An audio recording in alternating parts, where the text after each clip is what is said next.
Good afternoon, everyone, and welcome. I'm glad to have you all here. I know it's officially the second day of FIBO, but it feels like some of us have been here all week. Thank you so much for joining us. We're here today to talk about corporate wellness and its evolution in the fitness industry. For years, corporate wellness was treated as a nice-to-have benefit, something that HR offered, but that is changing. In my own companies, which I'm involved in, we all offer corporate wellness, and I'm sure a lot of you offer it to your employees as well as a benefit.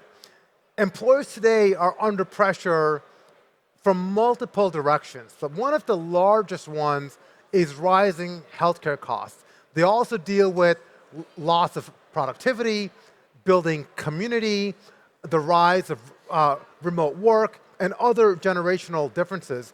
And the scale of this is significant.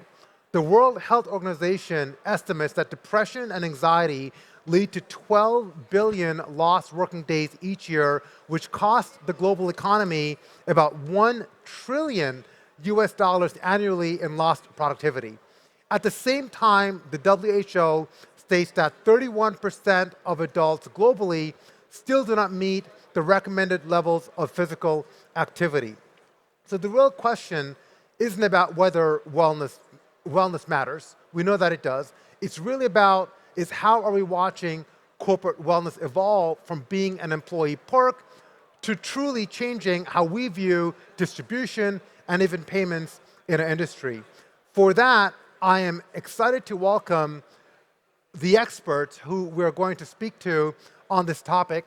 So I'm looking at here because I didn't see how you guys sat down. So I will let you all introduce yourself, but I'm excited to have Marco, Benjamin, Al, and Finn. Marco, I'll start with you with an intro. Thank you. And my name is Marco. As you can understand from my name, I'm very German, almost. I'm currently the VP of International Sales at EGYM, and I'm based in Munich, where we have our headquarters. And I'll hand it over already. Hi, everyone. My name is Benjamin. I'm a founder of Urban Sports Club that just got acquired in September by WellHub. Good afternoon, everyone. I'm Al Noshirvani. I'm the executive chairman of 𝗙𝗃 Group. We're a management consulting firm. I also own a small chain of clubs in the Washington, D.C. metropolitan market.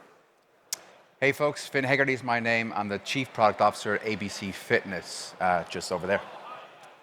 Thank you, everyone. I have a first question. I'm going to point this to both you, Marco, and Benjamin, which is, how have you seen corporate wellness evolve over the last 3 to 5 years, and what has changed? Marco, we'll start with you. Oh, it's a very broad question. I would say that especially in our core markets, we have I always want to separate what I think from the data I have. And obviously, we are very strong in Germany. We're very strong in France. And what we've seen there, it's a shift from somehow nice to have, meaning something. It was more coming from the aggregator side of the business, people saying, hey, somebody else has access to this, I like it, to a real tool for retention. And that is very interesting because I have actually a personal story here. I've been fished by a lovely headhunter, and I kid you not, the first 3 information they gave me, name of the company, salary range, we have WellPass. And my reply was, I love you for the first 2 points. The third point, you may not have done your research properly because we kind of own the platform. But that tells you something, that it starts to become something the company needs to have. And that brings us to, I think, what we're going to discuss later. How do we actually make the platform work? Because as it expands, it creates advantages, but it creates also challenges. And in my opinion, right now, it's really something employees must have to be attractive. Even before we go to the deeper level, which is what you implied before, healthcare cost, is just the base. I don't know if you feel the same from your perspective. That's also what you see in your industry. No, definitely. What really has happened that corporate fitness has been, at the beginning, when it all started, maybe just a decade ago, it used to be just one of many benefits for a corporate. It was listed amongst, I don't know, gasoline vouchers or other topics that corporates wanted to subsidize. Nowadays, we talk about employee well-being. So that's for us the stage and the development that we've made. That means we're not looking only into physical health, we're looking to mental health, even financial health, social health, so purpose and belonging. So the topic evolved way beyond, and it's not just about having really a, I don't know, a cheap, quick fitness solution. Employers really think holistically. They really care. They really want to make sure their employees are healthy, productive. Yes, there's also a financial background maybe behind that thinking, but in the end, it's to the benefit of employees. And that is, of course, a very exciting journey that we're currently seeing there. Thank you for that. One quick housekeeping item which I forgot at the beginning is we do have a QR code here to my right. So if you want a live translation of the panel happening, feel free to scan the QR code and you'll be able to get that live translation. Al, you own a chain of gyms in the DC area. You and I both live in the DC area.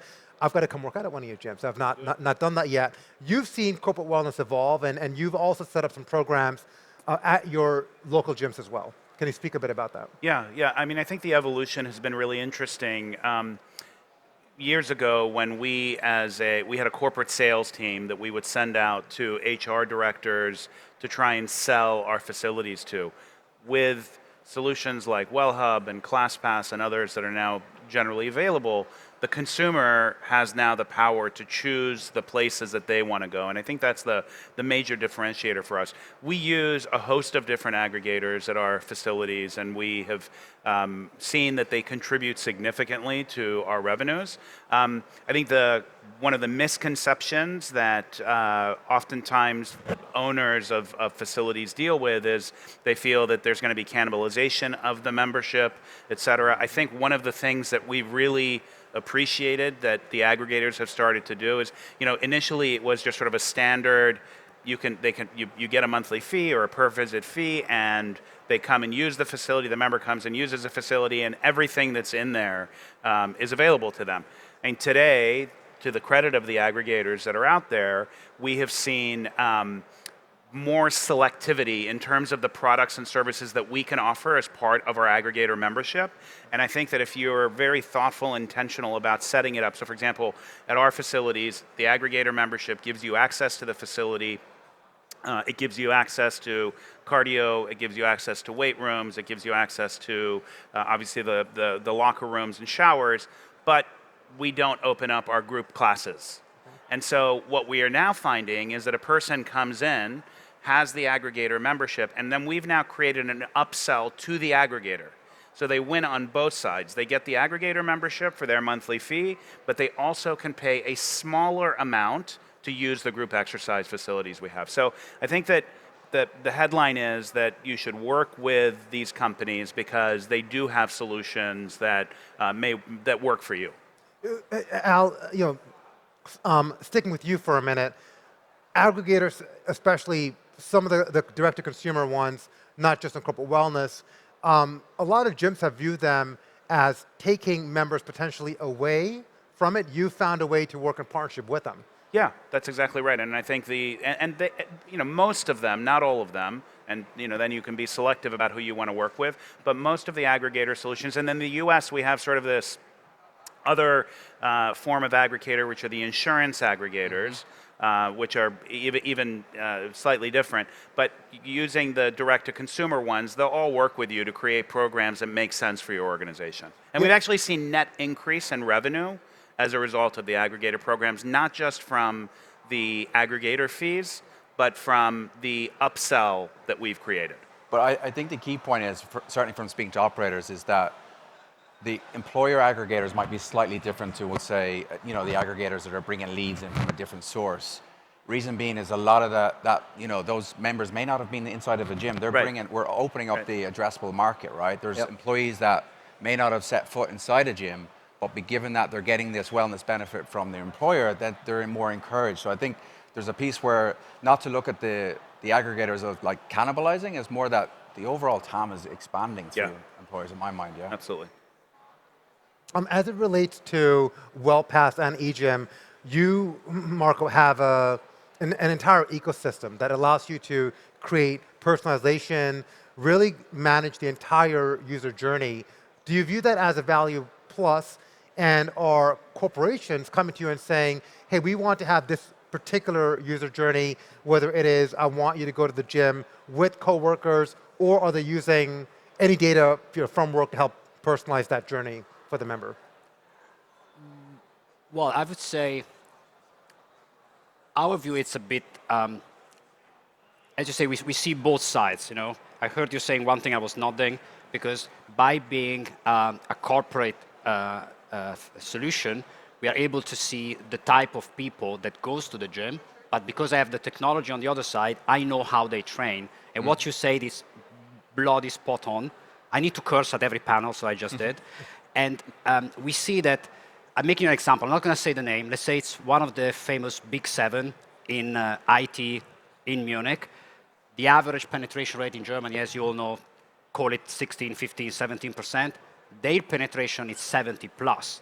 But what's most interesting is that we can track the user experience, so they 70%, how they land when they touch any equipment that is our software solution. So it could be even a cardio from Matrix, Life Fitness, whatever, or our machines. And the amount of people that never trained before is staggering.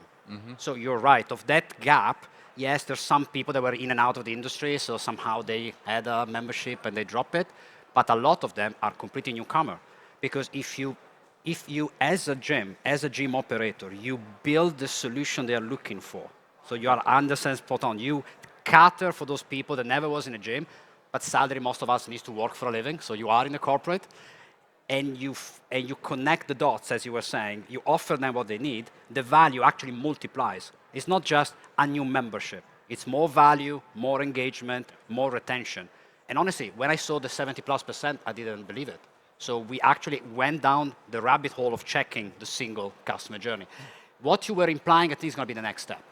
As now we created the base of the users using the platform, especially now with the integration with Playlist, it's going to be more and more interesting working with our partners and our operators and say, hey, can we actually draw that customer journey for them? I don't think that is still something the corporate are asking, because it's a bit early for them. I don't know if maybe they already start asking you, but on our side, they are still in the phase where they are getting so much from us that they're trying to grasp really the data that we give back to them, but that's the next step. I think that's a journey that instead the gym operator needs to do now, because you can't just use us as a lead generator. You need to build, together with solutions like ABC, how you want that to happen in your gym. Yeah, no, for sure. Benjamin, as it relates to the customer journey, I've had a chance to work with WellHub over the many years, and on one hand, a lot of your types of organizations, you've got a two-sided marketplace. The first is the employers with their employees. The second is also distribution. But then within that, you've layered in other features like content. During the pandemic, WellHub layered in content layers. So how do you view your service? Is it to provide distribution, or are you looking to add other things as well, such as supplements or content and other types of services? Yeah, maybe to give a bit of a broader picture, if I look into the evolution of the product, also really driven by the demand changes that we just described, right? It was, for us, at the beginning, was always just relevant, hey, offering a platform that allows you to look at, I don't know, tomorrow at noon, where is the class directly in my area, then being integrated with a lot of software providers, allowing you really to get a full picture what's available in your city. That was kind of the starting point. Next step was recommendation engines. We know our members, we know their behavior, we know what they like, so offering them the right venues and classes so they are motivated and stay active.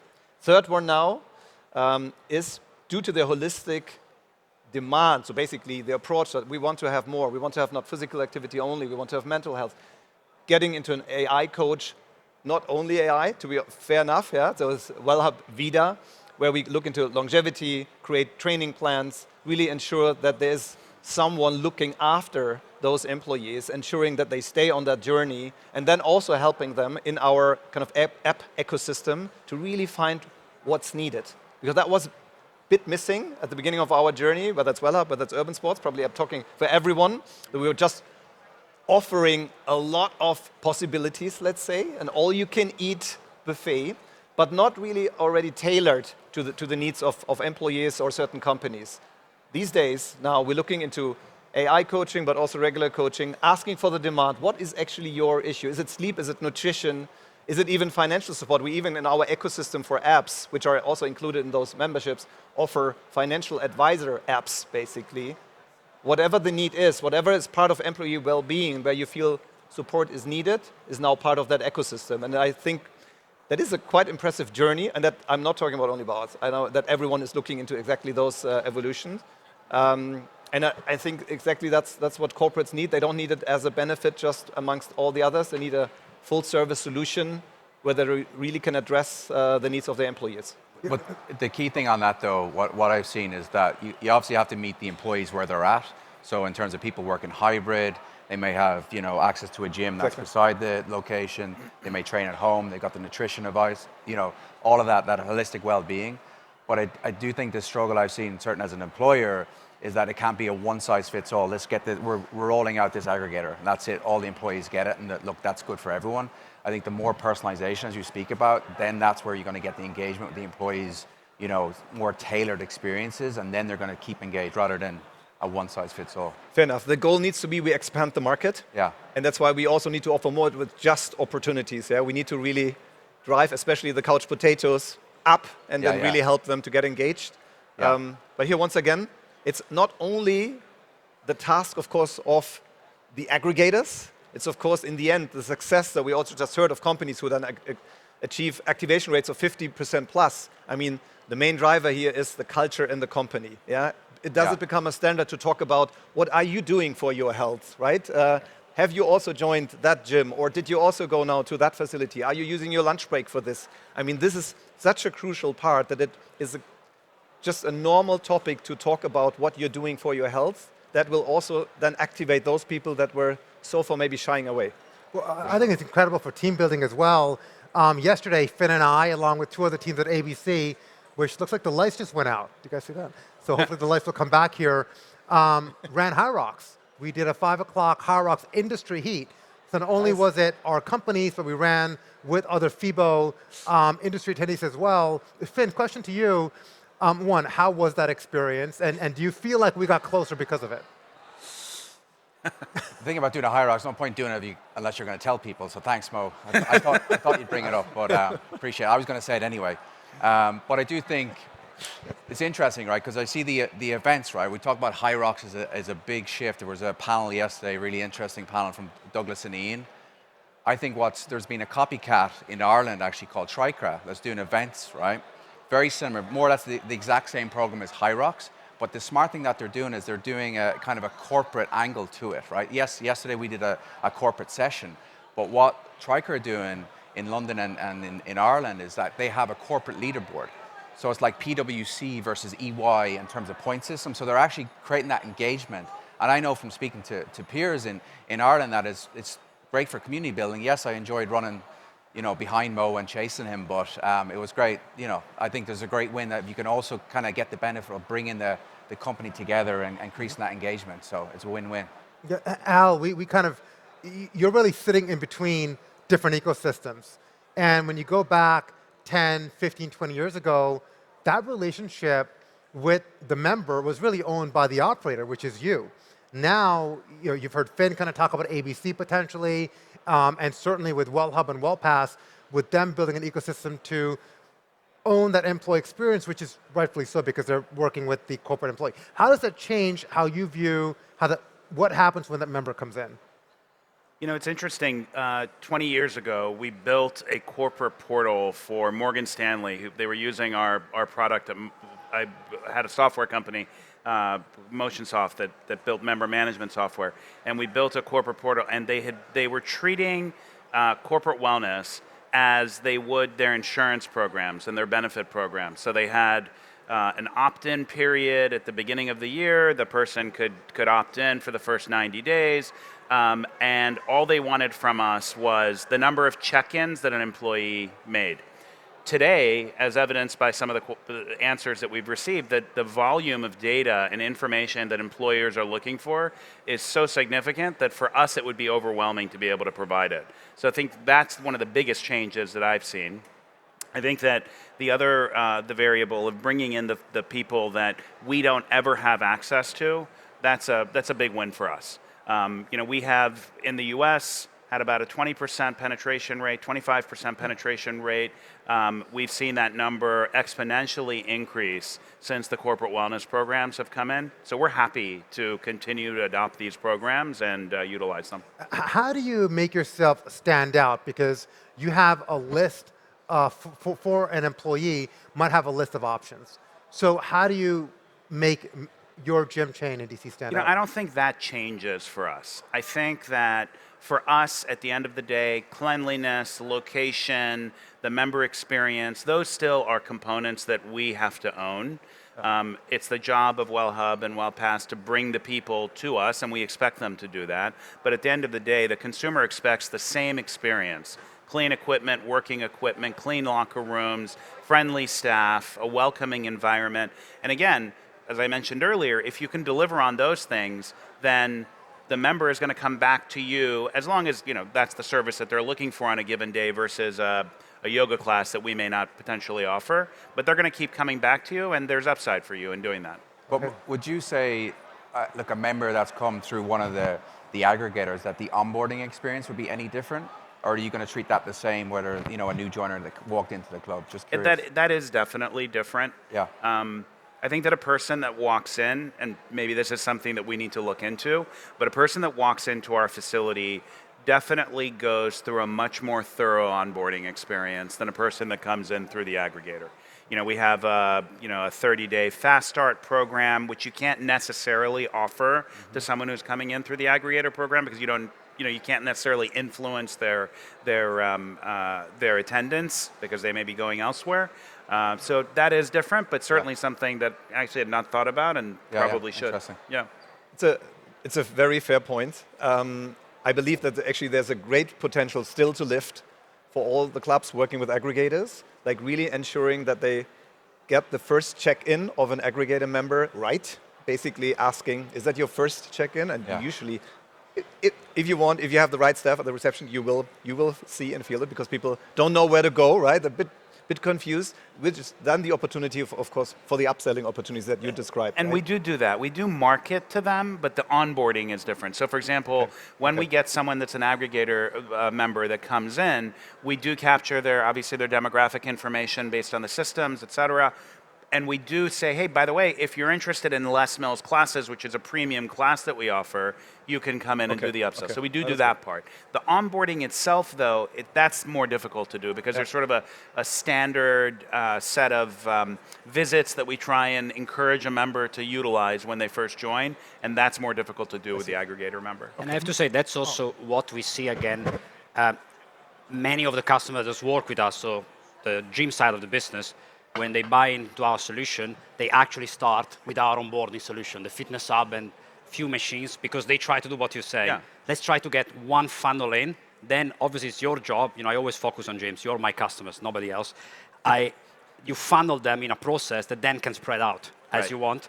And that's the way. You can do it through technology. You can do it through process. You don't need to buy hardware. But I think that's a key thing, because that's also going to generate the quality of the data that then we can feed back to the corporates, because we know from this industry onboarding is not everything, but it's a lot. Yeah. You onboard wrong, you're off to a very bad start. So I think that's very good. I also have one more question for you. As it relates to operators, you talked about selling to operators. What is the biggest misconception you hear that operators have about aggregators, and why do you think that they are wrong?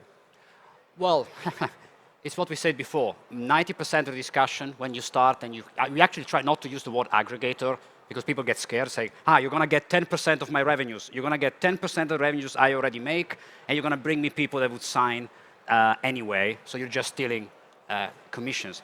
And the best way for us, we have data. You can discuss opinion. Data can be stronger. We can prove that we lift the water, and we lift all the boats with the water. Those key points I said before. The fact that in the areas where we are, and I don't mean we as 𝗪𝗲𝗄, but as aggregators are dominant, corporate aggregators are dominant, we see penetration rise. And again, we can prove that penetration is rising thanks to people that never went to the gym. This is what changed the dynamic, because when people understand, okay, you are helping me thanks to what we were saying, both of you pointed out, thanks to you activating. It's an activation layer. We go to the corporates and we bring people to the fitness industry. That's what changes the dynamic. Because then they understand that the goal that I've been hearing at FIBO forever, which is let's bring people that doesn't go to the gym, can be done through a platform and through corporate. And let's face it, my personal opinion is the main driver here should be healthcare insurances or those type of platforms. They're not. They're too slow. Corporate is the way to go because they are fast. They're going to make decisions on the spot. They're going to help us work with them. I want to finish by picking up what you said. You're absolutely right. The biggest work we do is work with the corporate to activate their people. Otherwise, you are on page number 37. And in that case, then you only push the gym people that would go to the gym anyway. You need to be on spot number 1, and that's a lot of work. But that's, going back to the question, that's the moment where the gyms start understanding, when they see the flux. And you can prove it. Ben, I want to go back to you for a question around the business model. As an example, with ABC Fitness, we actually get a credit for a gym membership that we can then get reimbursed on. So we're actually not on either one of your platforms, which is good. It makes us a little bit neutral. But you both have different business models in how you go after the employer. Benjamin, from what I understand, with WellHub, your model is the employee pays a tiered level of memberships, $20, $50, $100, and so on. Based on that tier, they're able to access a specific distribution network. And as I understand WellPass, you have the employer contribute half of it. I want to start with you first. What's the reasoning behind your business model? And if you could explain that to the audience. It's basically actually also the same. WellHub or Urban Sports Club, both companies have always worked with a tiering model, basically, having memberships at different price points. And the reason is manifold. So one of the reasons was we always wanted to make sure every group in a company can find something they can afford. So you have maybe an offering that doesn't cost any employee contribution, and you have an offer that costs €90 because you want to go to very premium operators. But there is a way for everyone to access the well-being solution that we offer. So that has always been key for both companies. So that's why we always believe there needs to be a tiering also for the employees. On the other side, operators. I mean, we also know that operators operate on very different price points. We have, looking to Europe, but also the US, of course, a very strong discount gym segment, growing super fast. But we have a premium segment that does not always share the same customer group. Let's say it in a friendly manner. And there are a lot of premium gyms who don't want to have the same people because they feel that their core customer group might dilute or might not like the experience they would see if everyone joins now that certain facility. Hence, it's up to the operators to decide what kind of a target audience do I want to address? Who should come to my clubs? And hence, I have an influence on whether I'm going to be listed in, let's say, basic, which would be our kind of lowest tier, or will I be in platinum, where I then make sure that people will pay $100 or euros a month to get access. So that has been also the reasons for the tiering. And on average, how much do you find that employers contribute per employee towards that benefit? So for Europe, basically the standard number is 25 to 30 euro a month per employee. Yeah. Okay. I'd love to pose the same question to you as well, Marco. From what I understand, with WellPass, you could require up to a 50% contribution, but the model is a little bit different because the employee selects the facility and then your benefit kicks in. Basically, you are substantially right, meaning 50% is not a bad number, but in general, our model is going to the, I always confuse, employee is the employer, sorry, bad English. English is a second language. We go to the employer and say, hey, you want to roll it out, fantastic. You need to, we're going to be slightly more polite than this, but then we expect them to pay a big part of it. How much? I would say on average, actually more. I think the employer pays 65, 70%. I would need to look at statistics. Some employers pay 100%. They say, you know, for us, that's when you start saying it's more something I give my employee as a benefit of sorts. I'm paying 100%. We normally suggest to push some of this cost to the employer as a way to make sure they're engaged. You know, something that is for free, it's valued less. So we always say, make them pay 5, 10 euros, no more. But on the platform side, let's say, we are taking more of the risk. So we are saying, we are enabling you to work with our network. And yeah, you're absolutely correct. In some cases, because obviously you want to make the operator happy, we may, I don't want to say lose money, but make a bit less money on average. But we want to make sure that we are somehow, you need to think about us as a tube, as allowing the operator to access the corporate budgets. So my customer is the corporate. So I'm happy to take a higher risk on the platform. I'm not saying anything specifically confidential. It's a model, which goes very well with the fact that I have the technology side, because then my, let's say, way to create that customer journey is less what you described, and it's good because we need to have competition, we need to have different way to get to the same tool. We use it through technology versus the platform, because the platform is more open, but when you land in our customers, then you have different customer journey. So that's why we try to be a bit more neutral on that, and we don't have a specific tier system. Now, I have customers here, they're going to think, oh, my model is slightly different. Yes, we also personalize it a bit for the big corporate. But that's the big difference, basically. Yeah. I mean, what I'm hearing a lot about is ecosystems, and that a person, let's just call it, is going to settle in on what ecosystem provides them the most benefit. If their employer, which is the company, the employee is when you work for the employer. Thank you. Appreciate that. My German is non-existent, so you're doing a great job. That employee will live within that ecosystem. For others, it could be their wearable. That could be their main health ecosystem. Finn, as you think about ABC and platforms that you're building, that journey could change. As corporate wellness rises, as payment flow changes, instead of a member not paying for membership, you're having companies like WellPass and WellHub covering that membership. How do you see this platform evolving?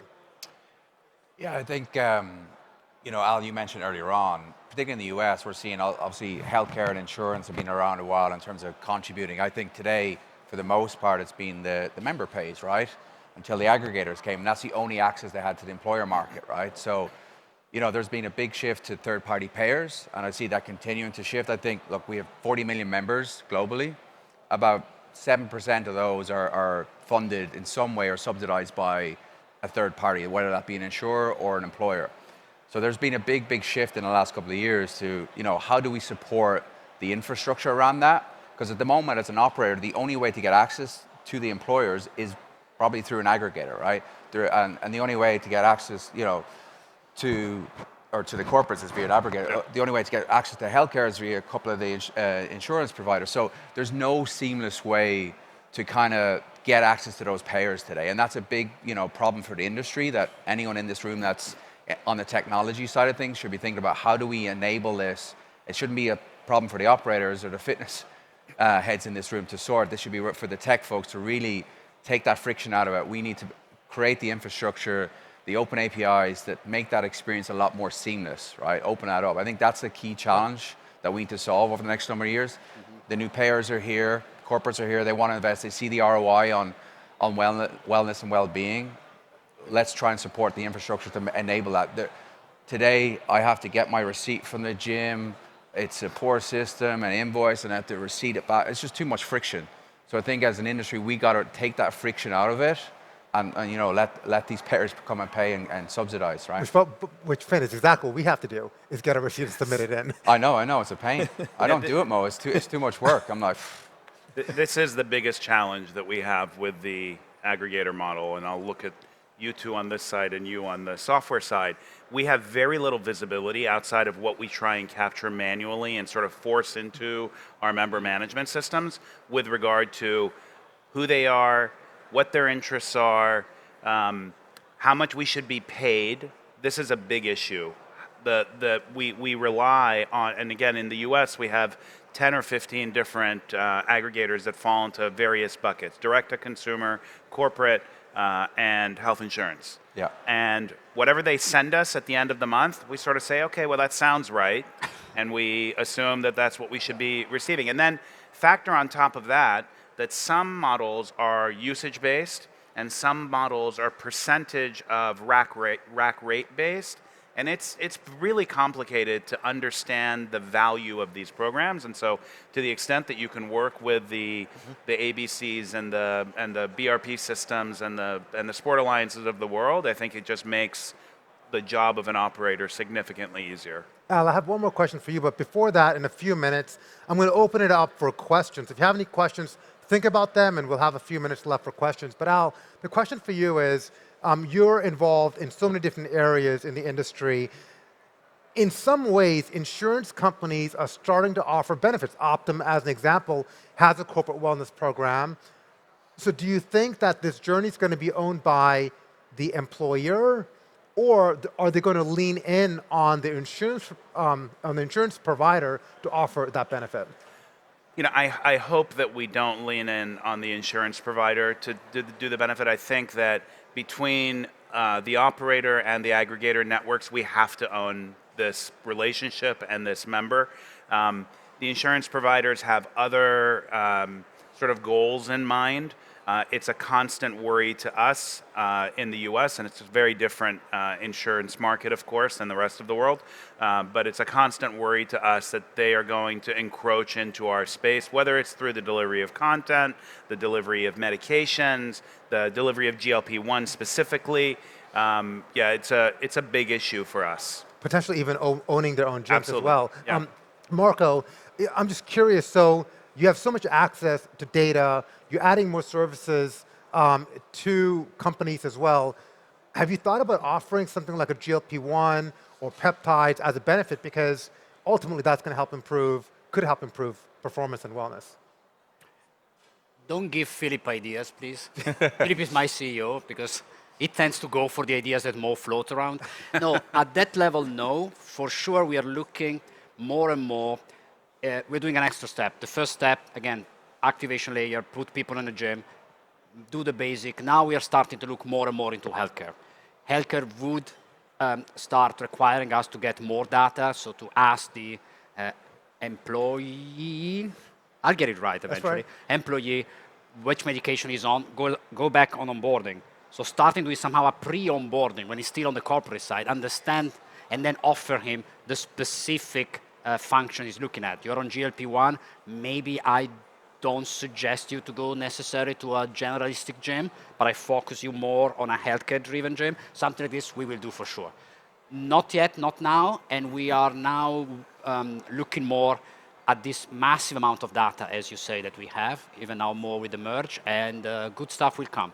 But I can't tell you we do it now. It's a bit early. And the reason I asked that question, and Ben, I would love to get your thoughts, is because there's increased frustration, I'm just going to say it, with healthcare systems around the world, whether it is nationalized healthcare or insurance-based healthcare, and largely populations, if they are getting healthier, it's not because of the healthcare systems, it's because of companies like ours that are pushing awareness and raising awareness on wellness in general. And Ben, you know, as you think about that healthcare insurance rates are getting really expensive, I would think that the value proposition of a Well Hub looks better and better.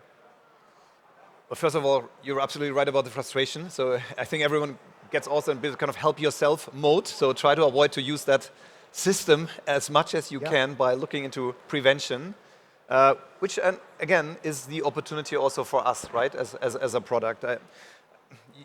As I mentioned earlier, we looking into the launch of 𝗪𝗵𝗍 also in Europe, because that is basically our virtual coach. And that virtual coach will make it feasible, able for everyone to discuss really what are your individual needs. Whether it's obesity that you want to address with someone, probably in a closed shop environment where you then get the right recommendations, or whether it's something very different because you're a very performance-driven person. Yeah. We believe that will really help us to get even further and deeper into this prevention space. And then certainly also, at a certain point in time, will hopefully really able to prove that we are able to lower healthcare costs with models like that, getting more and more support from governments. Because there, I need to say, we currently feel not a lot support on that end so far. Okay, thank you. I'd love to open it up to questions from the audience. Does anyone have any questions for our panelists? Tarek. Oh. Vincenzo is going to make you come up. Because there is the live streaming, so they can. No more questions after this. No more after this. Not the same. Have you seen any of the employers actually subsidize personal training as part of corporate wellness? And is that a trend, maybe even for a small segment, or is that completely out of line in terms of financial subsidies?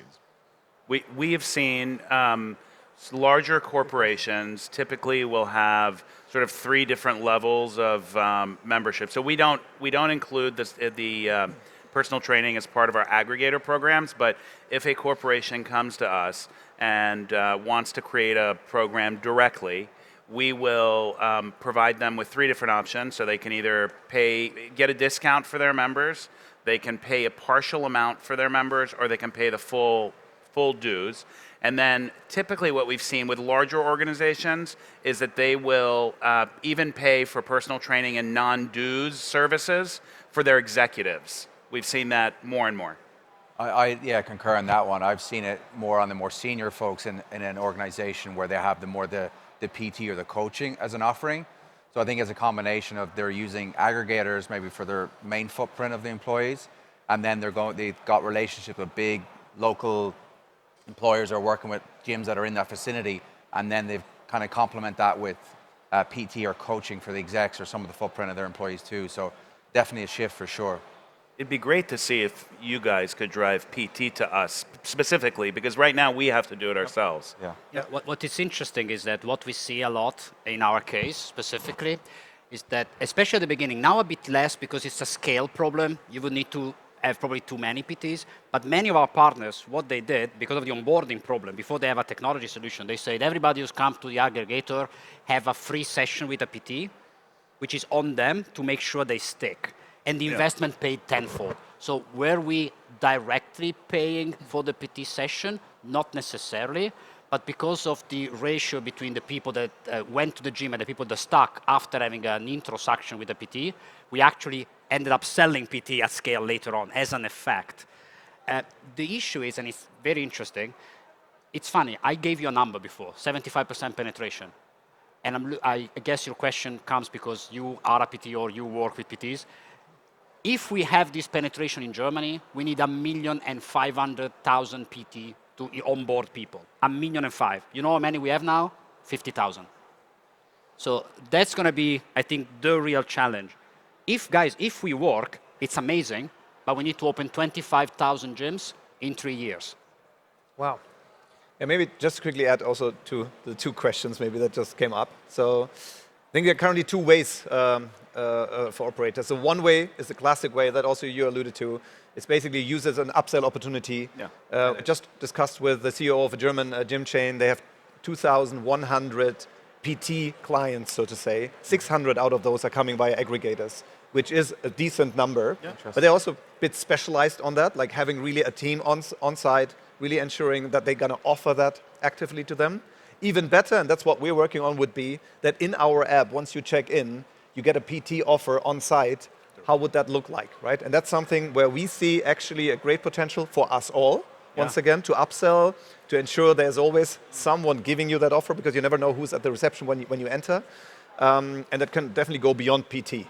But I think that's a solution. For now, we're also working with a solution that's called Trainiac. So it's basically a virtual coach, once again. But I don't think that it replaces really an on-site coach, to be honest. Any other questions? Yeah, if you can come up.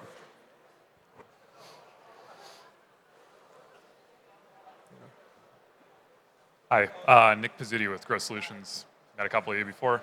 You guys spoke briefly about the increasing amount of data that companies ask for, particularly in the insurance space. How soon do you think they're going to want to know what individuals are doing in the gym, not just how often they're going to the gym? Or are you already seeing those sorts of questions emerge? For sure. Like I give you my perspective initially anyway, and Al, maybe you can chime in on the operator side too.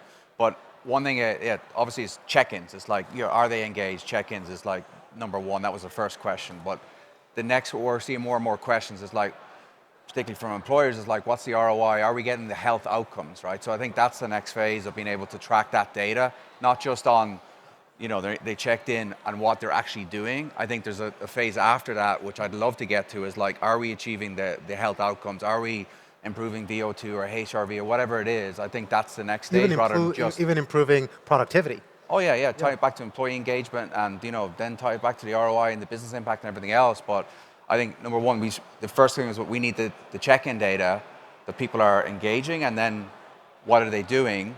how are they engaging and participating? But I'd love to get to a place where we're like, are we achieving the health outcomes for ultimately, well, that's the goal, right? I mean, I think the biggest challenge, of course, is data privacy and making sure that the consumer has a voice in the sharing of that data. I mean, once the consumer, gives us permission to do that, and we've talked about wearable devices a lot around here. I mean, there's a lot of data that we could start capturing and really drive or answer the question of whether these programs and fitness generally. We know it does. But of course, actuaries and et cetera aren't just going to believe us, so we need to provide them that data. But if we could get the consumer on board with this, it's a big win for us. They are asking, by the way. Yeah. Especially in the US, companies that are self-insuring. Mm-hmm. Makes sense. Yeah. Anyone have any other questions? Yeah. Mike North with ShiftWave. Question. You talked a lot about the burnout and stress and what's happening, and I hear about the physical activity. But is this as an opportunity to help address the mental health aspect? Let's just call it stress. Are you offering that, and do you see this as a route to help the employees? You want to start? Yeah, so we do it as part of our regular upsell. It's not something that we're very intentional about. I think it's something we want to do. We don't capture information with regard to people's sort of mental health as they come into the club. We do assess physical health, of course, because you can do that somewhat. But I think it's something that we should work on. You talked about the epidemic of loneliness that's now a global one. It's one that we can certainly solve, and it's what we're there for, quite frankly. Yeah. But I've also seen mental health solutions in both of your products as well. Like you offer content as it relates to that, but I don't think anyone is actually capturing stress just yet. I'd love to finish with a question, a really quick takeaway from the entire panel here, which is, what's the one thing that either employers or operators or technology platforms can do to prepare themselves for the rise of corporate wellness? And Marco, I will start with you.